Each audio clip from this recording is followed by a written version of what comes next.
শক্তি তাগুতিরা শুনে নাও, আমি আল্লাহ রব্বুল আলামিন এই কোরআনকে অবতীর্ণ করেছি আমার প্রিয় হাবিবের মাধ্যমে, যিনি সর্বশ্রেষ্ঠ মহামানব। এমন মানব আরবের মধ্যে আর আসে নাই, ভবিষ্যৎ জীবনে আর কোনোদিন আসবে না। ওই নবীর উপর আমি প্রেরণ করেছি। শুধুমাত্র এই কোরআনকে আমি প্রেরণ করে ক্ষান্ত হয়ে যাইনি, বরং এই কোরআনকে হেফাজত করার জন্য, এই কোরআনকে সংরক্ষণ করার জন্য, এই কোরআনকে পরিপূর্ণভাবে জিম্মাদারির সাথে আদায় করার জন্য আমি আল্লাহ রাব্বুল আলামিন এর হেফাজতের জিম্মাদারি নিলাম। বলেন সুবহানাল্লাহ।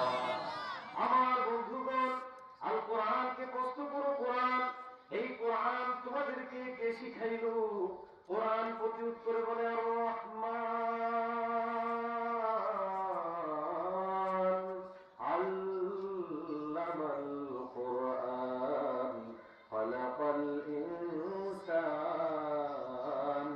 আল্লামাহুল বায়ান। মহান আল্লাহ রাব্বুল আলামিন নিজের পরিচয় দিয়ে বলে, ও দুনিয়ার মানুষ শুনো, আমি রহমান, দয়াবান, দয়ালু।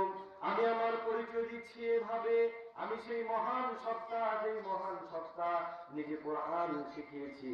শুধু কোরআন শিখাইছি এমন নয়, মানুষ সৃষ্টি করেছি এবং কোরআনের ব্যাখ্যা বিশ্লেষণও আমি আল্লাহ সৃষ্টি করেছি। বলেন সুবহানাল্লাহ।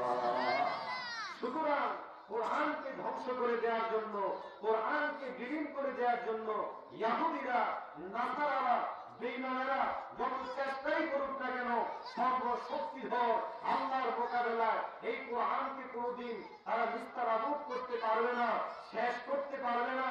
যদি এই কোরআনের উপর কোনো আঘাত করা হয়, কোরআনকে যদি কোনো নিঃশেষ করে দেওয়ার চেষ্টা করা হয়, আল্লাহর কসম কেটে বলি, এই বাংলার এক একটা যুবক নিজেদের জান জীবনকে বাজি রেখে কোরআনের জন্য নিজেদের জীবনকে বিলিয়ে দিবে। ঠিক না?